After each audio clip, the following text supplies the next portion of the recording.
épaves d'aéronefs à Ivato.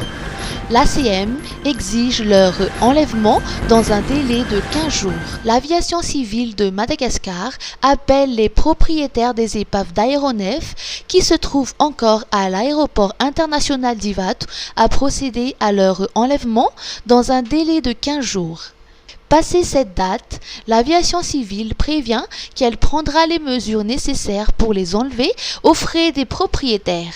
Pour motiver cet appel, l'ACM évoque un souci de sécurité, de conformité aux normes en vigueur et de préservation de l'intégrité de l'infrastructure aéroportuaire. L'autorité de l'aviation civile indique qu'à 7 jours, 17 épaves sont encore présentes à l'aéroport, en plus des 6 aéronefs endommagés par l'incendie de mardi. Certains d'entre eux sont stationnés à Ivato depuis 2012. Antananarivo. La JIRAMA annonce un délestage tournant de 2 heures. Les délestages tournants reviennent dans la capitale. D'après le communiqué de la JIRAMA, chaque coupure d'électricité durera 2 heures. La JIRAMA explique ces coupures par l'insuffisance de la production d'électricité pour des raisons techniques. 2 groupes thermiques à la centrale d'Aksaf à Buimanamboul se sont retirés pour des raisons techniques.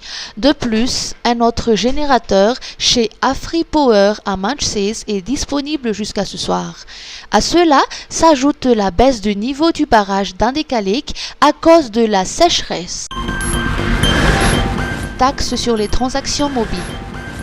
La ministre des Finances répond aux opérateurs téléphoniques. Le gouvernement n'est pas resté sourd face aux grognes des opérateurs téléphoniques concernant la taxation de 0,5% sur les transactions mobiles.